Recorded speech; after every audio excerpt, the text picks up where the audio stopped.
Assalamu alaikum wa rahmatullahi wa barakatuh. Bienvenue à EduAction pour une école active. Aujourd'hui, j'aimerais vous proposer de vous intéresser à la première partie du questionnaire lors des examens. Donc, il s'agira de la compréhension de l'écrit. Comment répondre aux questions, aux consignes de compréhension.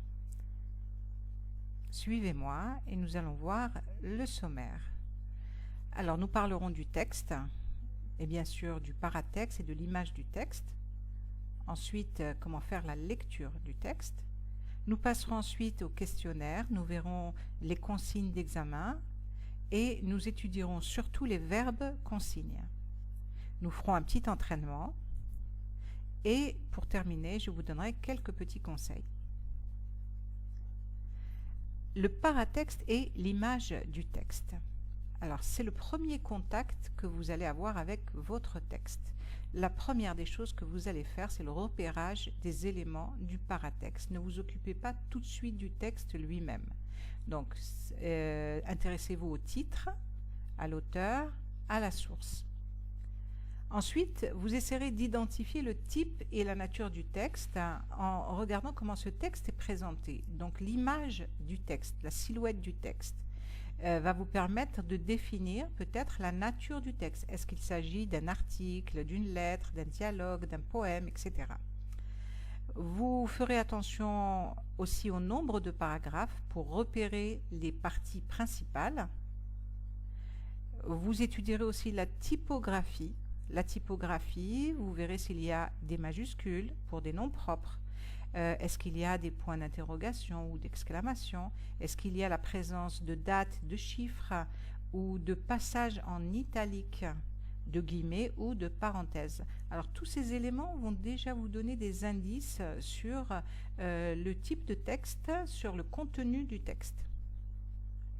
Et vous ferez ensuite des hypothèses de sens. Alors les hypothèses de sens, vous allez anticiper, vous allez vous poser une question: de quoi va traiter ce texte? Et à partir de tous ces petits indices, les éléments du paratexte, l'image du texte et la typographie, les paragraphes, etc., vous allez vous dire ce texte va parler de et dans quel but. La lecture du texte en lui-même. Alors la première lecture, c'est une lecture qui va vous permettre d'avoir une compréhension globale, générale, juste pour vérifier les hypothèses de sens que vous avez faites au début. Alors, ça sera grâce à la répétition. Vous chercherez les mots qui ont été répétés pour retrouver le thème principal. La recherche des mots clés qui sont en rapport avec le thème, c'est-à-dire le champ lexical. Vous allez identifier donc dans cette première lecture le type de texte. Ensuite, vous passerez à une deuxième lecture. Et cette deuxième lecture, c'est pour une compréhension plus profonde, affinée, détaillée, pour identifier, pour reconnaître les idées essentielles et les exemples. L'enchaînement logique de ces idées, est-ce qu'elles sont données chronologiquement, est-ce qu'elles sont données logiquement, à vous de voir. Et puis, vous étudierez le type de lexique. Est-ce qu'on est en présence d'un lexique mélioratif ou dépréciatif? Vous verrez aussi si l'auteur est impliqué dans le texte, s'il est présent.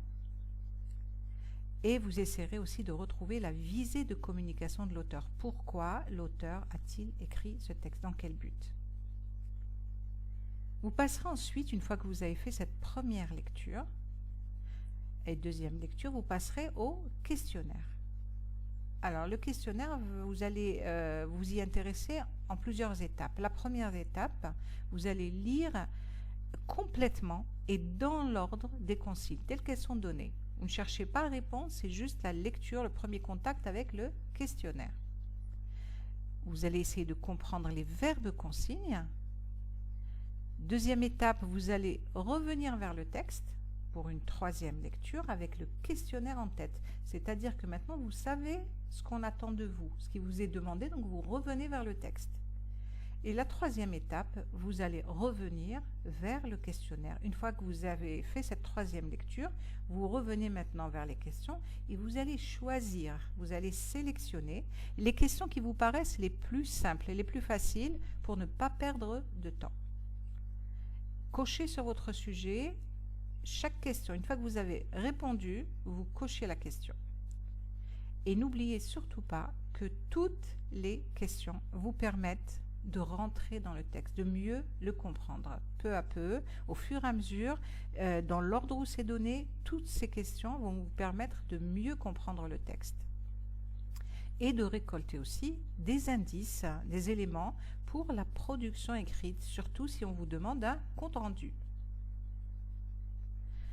Alors, les consignes d'examen en général. Alors, le nombre de consignes varie à peu près entre 8 à 10 consignes. Alors, c'est toujours beaucoup moins que lors de vos sujets de composition. Peut-être que dans les sujets que vous avez l'habitude de traiter en classe, les professeurs ont l'habitude, on veut tout vérifier, donc les professeurs ont l'habitude de vous donner un peu plus que 10 consignes. Les consignes d'examen comportent en général, et vous allez comprendre de quoi je parle, 25% de questions très faciles. C'est-à-dire que dans tout le questionnaire, il y aura au moins une question, mais alors super facile, qui va permettre à tout le monde de ne pas avoir 0. Là, c'est vraiment, même si on est nul, cette question facile va vous permettre d'avoir au moins un demi-point. Vous aurez ensuite 50% de questions qui sont destinées au niveau moyen de la classe. Et puis vous aurez 25% de questions d'un niveau un peu plus élevé. Bien sûr, toujours en rapport avec le programme, avec ce que vous avez étudié, mais on va dire que c'est 25% une question qui est destinée à des élèves d'un niveau supérieur à la moyenne. Les consignes sont, dans un examen, les consignes sont graduées, c'est-à-dire qu'elles sont placées dans un ordre qui va vous permettre d'aller de la compréhension globale jusqu'à la synthèse du texte. Et puis, faites attention, il peut y avoir plusieurs consignes dans une seule question. Donc, automatiquement, il y aura plusieurs réponses à donner. Il faudra bien vérifier les verbes consignes. Alors, on va voir maintenant les types de questions que vous allez retrouver. Il y a bien sûr les questions fermées. Les questions fermées, c'est répondre, la réponse ça va être vrai ou faux, oui ou non. Parfois, on retrouve oui ou non à des propositions qui reformulent une information vraie, réelle, qui existe dans le texte, ou bien qui vont énoncer une information fausse. Et donc, ça sera à vous de répondre par vrai ou faux, oui ou non. Il s'agit de bien comprendre chaque proposition et de bien relire le texte avant d'y répondre. Et surtout, pas de précipitation. Même si ça vous paraît très facile, ne vous précipitez pas, relisez bien les questions et relisez bien les propositions qui sont données. Si l'on vous demande de justifier votre réponse, alors je vous donne un petit exemple. Si on vous dit « L'auteur marque-t-il sa présence dans le texte ?» Là, vous allez répondre oui ou non. Mais après, on peut vous demander dans la même consigne de justifier votre réponse. Et là, il faudra répondre par une phrase complète. Et en recopiant du texte un mot ou une expression qui va confirmer, qui va justifier votre réponse. Nous avons parmi ces questions fermées, quelquefois le QCM. Alors le QCM, questionnaire à choix multiples. Alors c'est une consigne qui vous propose plusieurs réponses. On vous pose une question et on vous donne entre 3 ou 4 réponses et puis vous allez choisir. Alors, il faudra toujours lire la consigne entièrement. Pourquoi? Pour vérifier s'il faut choisir une réponse ou plusieurs réponses. Beaucoup d'élèves, justement, se trompent parce qu'ils pensent qu'il y a une seule réponse à choisir et quelquefois, il y en a 2. Alors, il faudra lire les propositions données et toujours revenir au texte, vérifier pour confirmer son choix. Voici un exemple. De quel type de pollution traite ce texte? Relevez la bonne réponse. Donc vous voyez, et vous avez la question et vous avez la consigne à côté. Relevez la bonne réponse. Donc il s'agira de choisir et de recopier une seule réponse, pas plus. Si vous donnez 2 réponses, alors qu'il n'y en avait qu'une seule à choisir, même si vous avez donné dans ces 2 réponses, même si vous avez donné une des réponses qui est juste, eh bien ça ne comptera pas. Voici l'autre exemple. Quelles sont les causes de cette pollution? Un exemple de question. Relevez les 2 bonnes réponses. Et là, vous voyez bien qu'il faudra choisir et recopier 2 réponses, ni plus ni moins. Si vous en donnez 3, là aussi, vous perdez. On va s'intéresser aux questions ouvertes. Alors, les questions ouvertes, c'est pour vous pousser à retrouver une information précise. Cette information dans le texte, elle peut être explicite, c'est-à-dire qu'on peut la retrouver directement, ou implicite. Mais dans tous les cas, il faudra vous baser sur tous les éléments que vous allez trouver dans la question, dans la consigne, pour retrouver la réponse dans le texte. N'oubliez pas que la moitié de la réponse se trouve déjà dans la question. Et il faudra répondre par une phrase déclarative. Donc, formulez correctement votre réponse. Voici quelques outils interrogatifs que vous pouvez retrouver quand, à quel moment. Donc, vous chercherez bien sûr les indicateurs temporels. Vous avez des questions qui vont commencer par « que », pour chercher quoi justement. « Que », vous retrouverez l'action, le fait, l'événement, etc. Ou, bien sûr, là c'est clair, c'est pour le lieu ou l'endroit demandé. Qui, pour retrouver le ou les sujets qui sont concernés. Pourquoi? Pourquoi, ça peut être pour la cause ou pour le but. Comment, ça sera pour retrouver la manière. Donc vous verrez les adverbes, les compléments circonstanciels de manière pour retrouver l'information. Nous allons nous intéresser maintenant aux verbes consignes. Alors les verbes consignes comme identifier, repérer, relever, citer, indiquer. Alors tous ces verbes, en fait, c'est pour reconnaître. Ça vous pousse à reconnaître et à choisir une ou plusieurs informations qui sont dans le texte. Alors identifier, voici un exemple de consigne. Alors les exemples que je donne pour la plupart sont tirés de sujets qui ont été donnés soit au baccalauréat, soit au BEM. Premier exemple, identifier dans le texte deux mots ou deux expressions qui renvoient à sieste. Donc ici, vous allez relire le texte et vous allez chercher soit des synonymes du mot sieste, soit des mots qui ont remplacé le mot sieste qui renvoient à ce thème de sieste. Repérer. Voici un autre exemple. Le réchauffement climatique se traduit de plusieurs façons. On vous donne cette phrase, cette affirmation, et on vous dit de repérer 4 façons dans le texte. Repérez-en 4 dans le texte. Donc, il faudra les reconnaître. Relever. Relever, là aussi, vous allez retourner au texte pour reconnaître et tirer, extraire du texte. Là, on vous le demande. On vous demande ici, relever dans le premier paragraphe 4 mots ou expressions qui appartiennent au champ lexical du mot attentat. Donc, vous essaierez de retrouver et de les relever. Citer. Alors, citer, vous allez reprendre directement aussi du texte, reconnaître ce qu'on vous demande.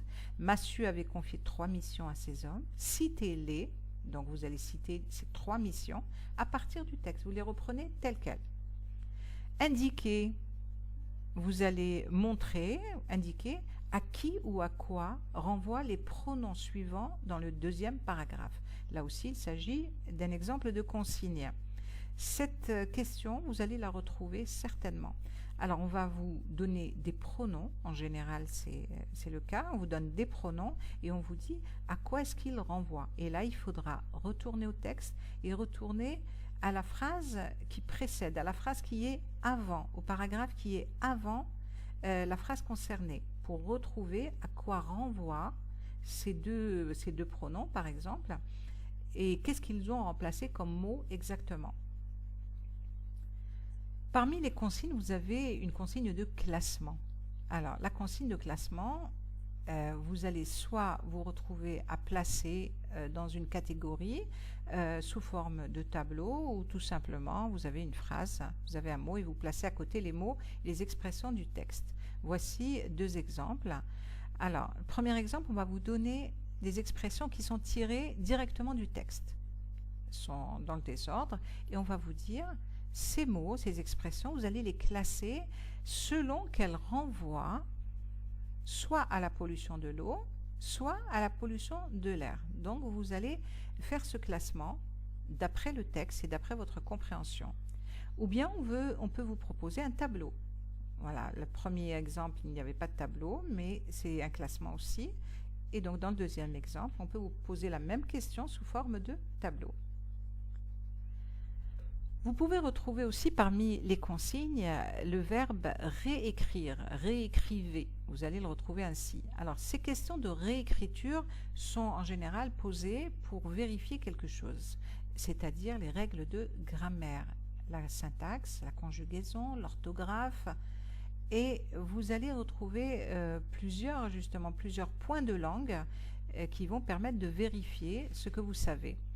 Le premier exemple, chaque enfant a le droit de survivre et de s'épanouir. On vous donne une phrase qui est tirée du texte et on vous demande de réécrire cette phrase du texte en commençant autrement, en commençant par « il faut que ». Et donc là, vous avez « il faut que » et vous savez déjà qu'après « il faut que », vous êtes obligé de mettre le subjonctif. Donc vous allez montrer que vous connaissez cette règle et que vous savez conjuguer au subjonctif. Il faut que chaque enfant ait, AIT, le droit de survivre et de s'épanouir.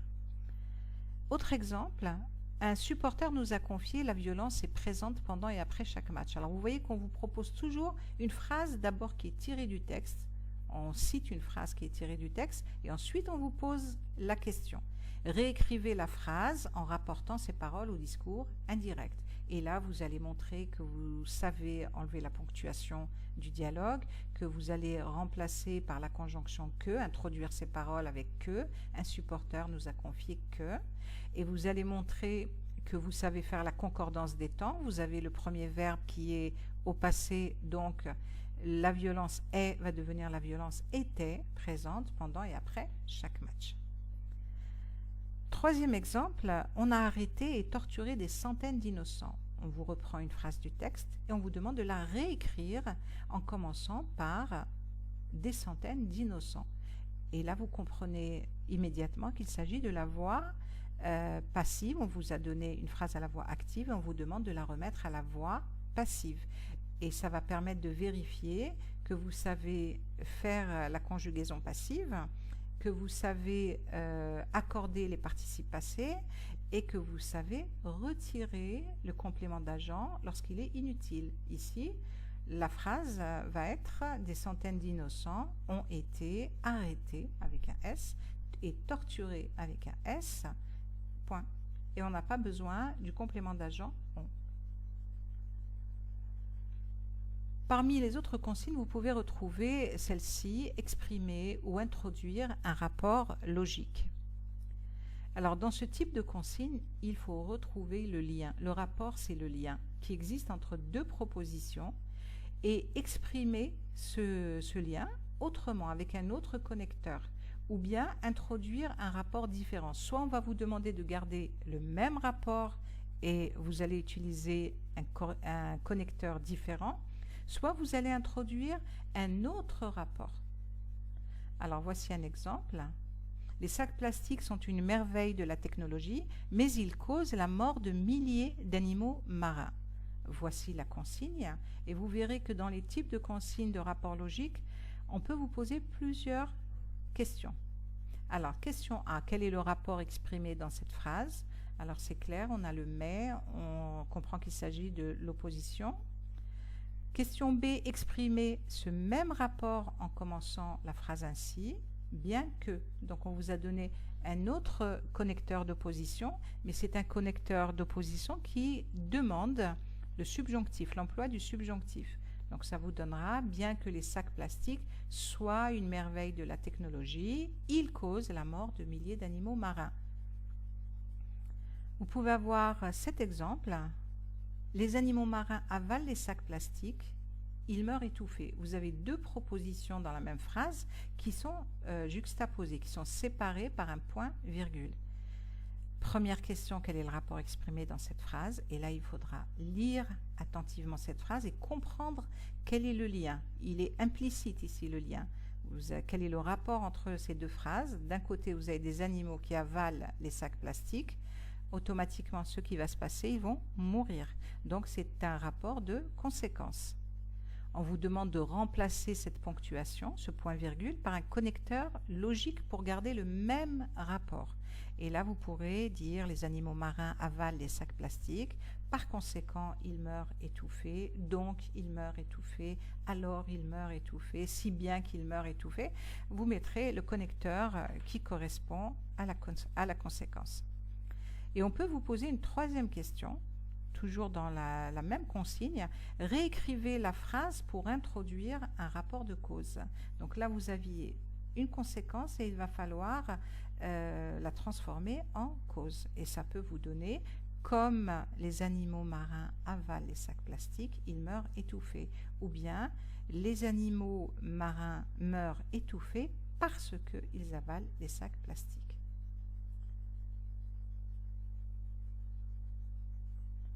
Alors, compléter un énoncé. Lorsqu'on complète un énoncé, c'est pour montrer que vous avez compris le sens du texte que vous avez eu au départ. Alors, cette consigne est souvent placée vers la fin du questionnaire. Ça permet de résumer les idées essentielles du texte. Et ce qui est bien avec cette consigne, c'est que ça peut vous aider également à faire votre production écrite, surtout lorsqu'il s'agit de faire un compte rendu, par exemple. Alors, premier exemple, complétez l'énoncé ci-dessous avec les expressions suivantes. On va vous donner des expressions, des mots. Et cet énoncé, c'est une sorte de résumé, donc ça va permettre de vérifier que vous savez où placer chaque expression qui est donnée. À vous de voir s'il s'agit d'un adjectif, d'un verbe, d'un nom ou d'un adverbe, et puis de voir où est sa place. Bien sûr, si vous avez un verbe et juste avant des petits points, donc vous saurez qu'il faudra mettre un sujet, par exemple. Que vous avez compris le sens de chaque mot qui a été donné. Relisez bien l'énoncé une fois que vous l'avez complété pour voir si le sens convient, si c'est correct. Et puis que vous avez compris le sens général du texte du sujet d'examen. Voilà, cet énoncé, c'est une sorte de synthèse du texte, donc ça doit garder les mêmes idées. Voici d'autres consignes que vous risquez de retrouver: dire, expliquer, formuler, donner. Alors, ça permet de vérifier votre vocabulaire. Lorsqu'on vous demande de dire, d'expliquer, vous allez produire. Donc, c'est la compréhension du texte et vous allez expliquer avec un mot, une expression, en donnant un synonyme, par exemple. Ou bien vous allez donner votre avis et développer une idée en rapport avec le thème du texte, en 2 ou 3 phrases. Alors, cette consigne, elle est surtout destinée aux élèves de terminale. Voici quelques exemples. Que veut dire l'expression suivante dans le texte? Vous avez une expression, on va vous la donner, ou bien on va vous dire l'expression soulignée, et là il va falloir l'expliquer. Que signifie le mot qui est souligné dans le texte? Quand c'est un mot, il va falloir donner un synonyme, un mot qui peut le remplacer, de sens voisin. On peut vous demander de donner un titre au texte, et là c'est une production écrite aussi. Vous allez répondre en trouvant un terme ou un groupe de mots qui va résumer tout le texte. On peut trouver aussi, et c'est toujours pour les élèves de terminale, dit en 2 ou 3 phrases, ce qui a permis aux Algériens de sortir victorieux de la guerre de libération. Alors en général, c'est une extension du texte. Vous allez aller au-delà du texte. Vous allez aller plus loin que le texte. Alors je vous propose donc de vous entraîner maintenant avec un petit texte. Voilà, lisez-le attentivement, mettez pause, prenez le temps de le lire, mais avant ça, nous allons procéder comme on a dit au début. Voilà, on va reprendre les différentes étapes. Voilà. Et voilà. Donc, premier contact avec le texte. Donc, étude du paratexte. Le paratexte, on l'a dit, c'est le titre, l'auteur, la source. Alors, on voit qu'il n'y a pas de titre. Et quand il n'y a pas de titre, qu'est-ce qu'il faut faire? Eh bien, il faut regarder la source. La source, j'ai le nom de l'auteur, J. Meyer, qui ne me dit pas grand-chose. J'ai Esclaves et négriers, qui est le titre de l'ouvrage. J'ai la collection découverte et j'ai la maison d'édition Gallimard qui ne me donne pas plus d'indices. Par contre, le titre de l'ouvrage, Esclaves et négriers, là, ça commence déjà à me donner quelques indices et je vais pouvoir faire des hypothèses de sens à partir du titre de cet ouvrage. Il y a une opposition ici entre esclave et négrier. On regarde maintenant le texte, on va s'occuper un petit peu de cette image de texte. Et là aussi, j'ai un autre problème, c'est que les parties principales, introduction, développement et conclusion, ne sont pas très apparentes, elles ne sont pas séparées. Le texte, il est compact. On ne voit pas bien la différence entre chaque paragraphe. On a l'impression qu'il y a plusieurs petits paragraphes, mais ce n'est pas très bien défini. Par contre, on va s'intéresser d'un peu plus près. Maintenant, on va regarder est-ce qu'il y a des chiffres, est-ce qu'il y a des majuscules, est-ce qu'il y a une typographie particulière. Alors la première chose qui saute aux yeux, ce sont les chiffres romains. J'ai au XVe siècle. Alors les chiffres romains, en particulier en général, c'est surtout pour marquer l'époque, le siècle, au XVe siècle. Ensuite, j'ai au XVIe siècle. Et j'ai enfin la dernière ligne, la dernière phrase, au XVIIe siècle. Donc, je vois déjà que il y a un ordre chronologique. L'ordre chronologique, c'est un ordre dans le temps. Donc, ça commence au 15e et ça se termine au 17e siècle. Ce texte, on a un traçage dans le temps. Ensuite, je vois qu'il y a des majuscules. Alors, ces majuscules, je vais me pencher dessus. J'ai, par exemple, les Portugais. Portugais, c'est un nom de nationalité, ça représente des personnes, mais c'est leur nationalité. J'ai l'Afrique qui représente un continent. J'ai les Noirs, là ici les Noirs, et je retrouve les Blancs. Donc il y a donc cette opposition noir et blanc qui me montre qu'il y a une différence de race. J'ai le mot Amérique, j'ai encore espagnol, portugais, etc. Donc j'ai à la fois des noms de nationalité et j'ai aussi des noms de lieux. Revenons aux chiffres. Alors tout à l'heure on avait des chiffres romains, mais là je vois qu'il y a des nombres aussi. J'ai les deux dernières lignes, 75 000 noirs et j'ai 300 000 esclaves. Alors j'ai des chiffres, des nombres qui sont écrits en chiffres et on a aussi d'autres nombres qu'on verra tout à l'heure quand on lira le texte. On verra qu'on a 12 millions d'hommes et de femmes, on a une dizaine de milliers d'esclaves. Donc si on a des chiffres, ça veut dire qu'il y a des informations précises. Donc ce texte me donne des informations sur le temps, sur l'espace, le lieu, et en même temps j'ai des informations très précises. Donc ce texte a peut-être pour but, pour objectif, de nous informer sur quelque chose, sur un thème particulier, sur un phénomène particulier. Alors, on s'occupe maintenant des hypothèses de sens qu'on avait fait. On a dit esclave et négrier, donc c'est assez clair, ça va parler d'esclavage, mais on va vérifier, on va chercher les répétitions. Alors, premier paragraphe, je vois le mot esclave. Deuxième paragraphe, encore esclave. Troisième paragraphe, le mot esclavage. J'ai encore esclave, un peu plus bas, et j'ai la dernière ligne, esclave encore. Donc ces répétitions me prouvent que le thème central, on arrive à le cerner, à le retrouver, ça va parler de l'esclavage. Ensuite, je vais m'occuper du champ lexical. Est-ce qu'il y a des mots qui sont en rapport avec l'esclavage? Alors dès le début, je vois prisonnier, je vois le mot noir, je vois autre chose, je vois les négriers.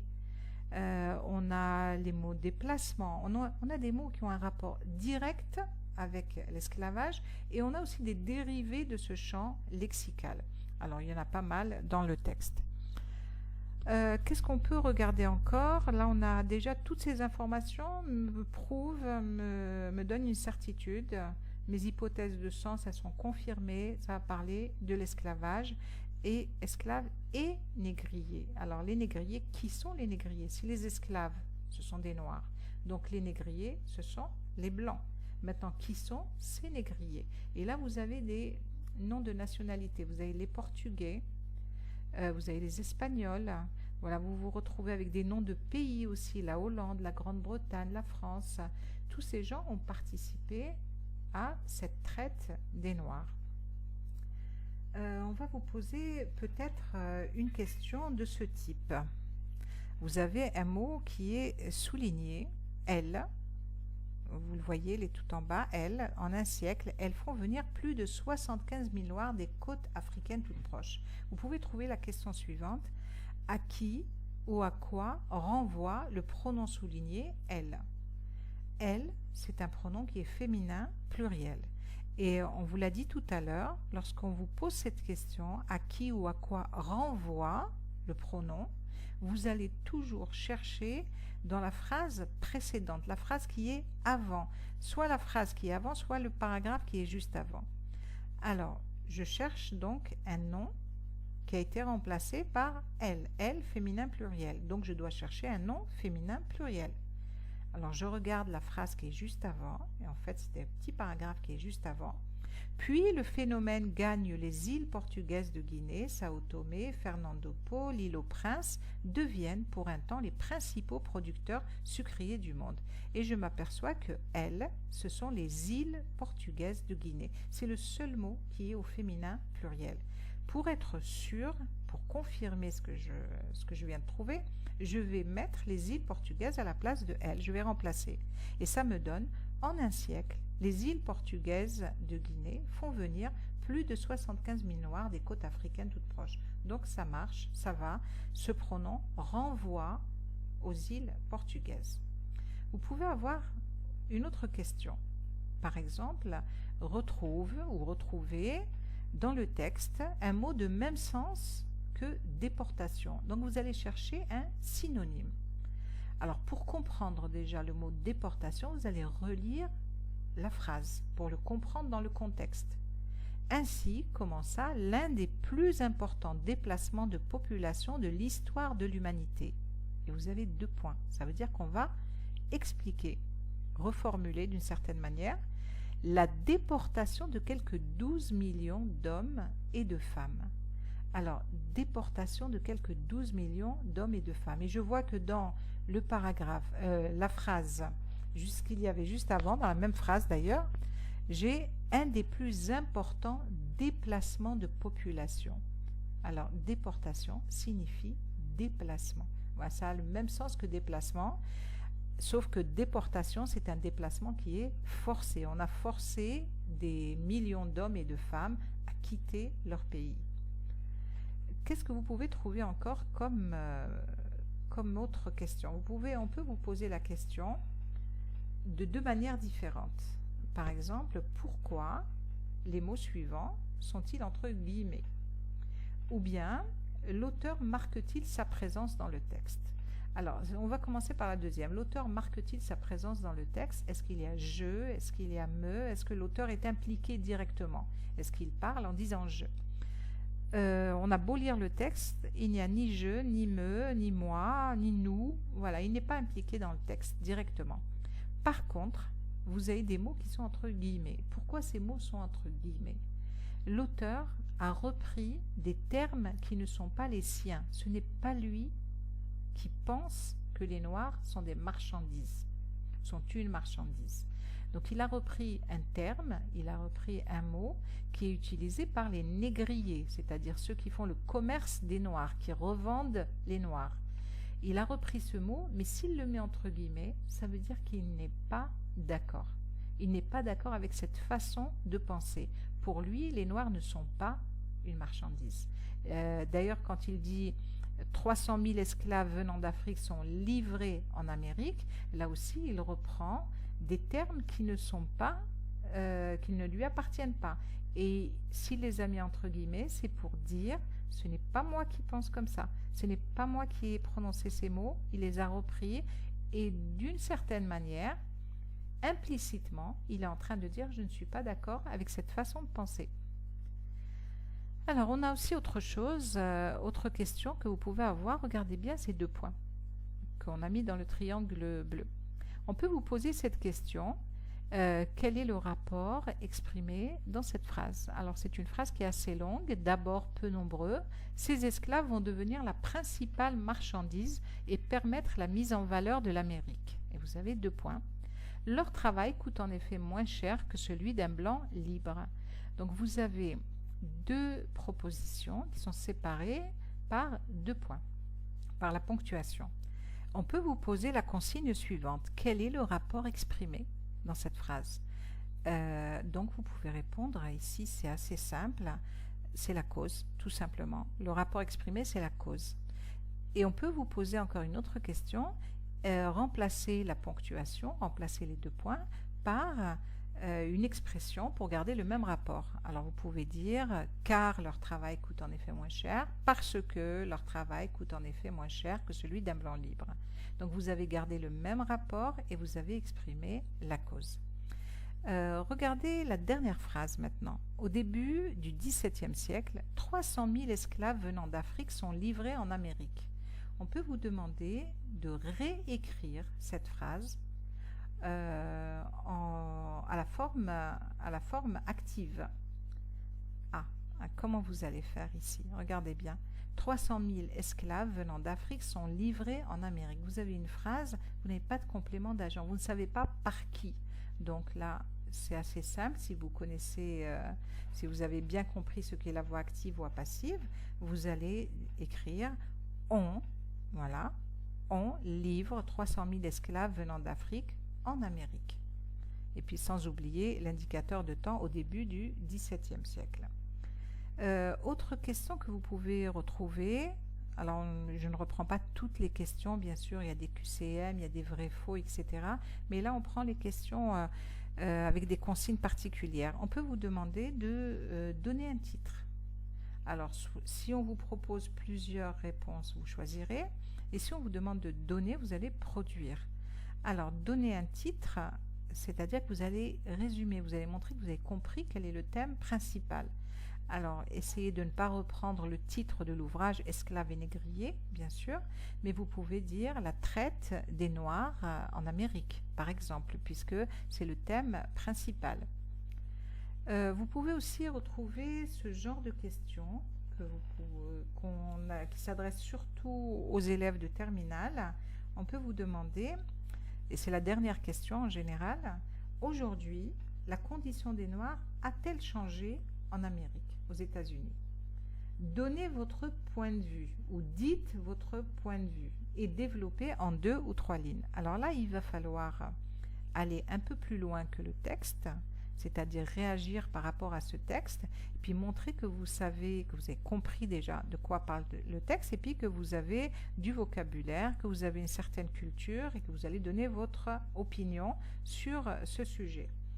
Alors vous pouvez commencer comme ça, à titre indicatif, c'est juste un exemple. Personnellement, puisque vous allez donner votre avis, personnellement, même si l'esclavage a été aboli, c'est-à-dire qu'il n'existe plus, même si l'esclavage a été aboli en Amérique, je pense que la situation des Noirs ne s'est pas améliorée. Ils souffrent toujours de la discrimination raciale. Donc là, vous développez. Ils souffrent toujours de la discrimination raciale et n'accèdent pas aux mêmes droits et avantages que les Blancs. Les Afro-Américains, c'est comme ça qu'on les appelle, et là vous montrez que vous avez un certain lexique, les Afro-Américains sont considérés comme une race inférieure et une main-d'œuvre bon marché. Là, donc 2-3 lignes, pas plus, ce n'est pas le paragraphe, mais c'est juste pour montrer que vous allez plus loin que le texte, c'est une extension du texte. Voilà, on a survolé un petit peu toutes les consignes que vous pouvez retrouver. Alors j'espère sincèrement que ça va vous aider, mais en attendant, quelques petits conseils. Alors, lisez toujours attentivement le texte et les consignes au moins 2 fois, au moins, minimum 2 fois. Ne répondez jamais aux questions avant d'avoir lu le texte. Alors, ça paraît évident, mais beaucoup d'élèves vont directement à certaines questions, le tableau par exemple, qui parle à qui, de quoi, dans quel but, etc. Ils y vont directement, ils pensent savoir trouver dès qu'ils voient le titre, l'auteur. Faites attention quand même. Lisez toutes les questions dans l'ordre et avant de commencer à répondre. Pourquoi dans l'ordre? Parce que certaines questions, certaines consignes peuvent vous donner des réponses pour des questions qui ont été posées juste avant. Donc, lisez-les dans l'ordre. Ne vous précipitez pas pour répondre. Il n'y a pas le feu, vous y allez doucement, prenez votre temps, réfléchissez, lisez attentivement. Gardez votre calme. Beaucoup d'élèves, le jour de l'examen, on voit des élèves qui se mettent à pleurer, d'autres qui sont stressés, d'autres qui soupirent. Alors, gardez votre calme. Même si le sujet vous paraît difficile, reprenez point par point les questions. Ces questions vont vous aider à rentrer dans le texte, à mieux comprendre ce texte. Ne restez pas bloqué sur une seule question. S'il y a une question à laquelle vous n'arrivez pas à répondre, c'est pas grave, vous y reviendrez plus tard. Vous la passez, vous allez vers quelque chose de moins difficile et vous reviendrez plus tard à cette question. Commencez par les questions qui vous semblent les plus simples. Elles sont en général au début. Ce sont les questions qui sont placées au début, ce sont pratiquement en général les plus simples. Quand vous ne connaissez pas la réponse dans un QCM, c'est-à-dire un questionnaire à choix multiples, on vous pose une question, on vous donne 4 réponses et il faut choisir. Et vous ne savez pas quoi choisir, vous n'avez pas la réponse. Il y a une chose que vous pouvez faire, c'est procéder par élimination. À l'avance, vous pouvez savoir, vous pouvez vous dire, déjà ça, je ne connais pas la bonne réponse, mais je connais les mauvaises réponses. Donc ça, c'est pas possible, ça va pas aller, ça c'est faux. Voilà, ça aussi c'est faux. Donc vous avez plus de chances en éliminant les réponses que vous pensez être fausses que de répondre au hasard. Vérifiez que vous avez répondu à toutes les questions en cochant chaque consigne, surtout lorsque vous recopiez sur votre feuille, sur votre double feuille. Quand vous recopiez, vérifiez, cochez, vous dites est-ce que j'ai bien répondu, première, deuxième, remettez-les dans l'ordre de toute façon. Il faut que toutes les réponses y soient. Et surtout, ne jetez pas votre brouillon, ça peut vous aider. Alors, j'espère que cette vidéo vous a été vraiment utile, qu'elle vous sera profitable. N'hésitez pas à nous faire part de vos commentaires et de vos attentes.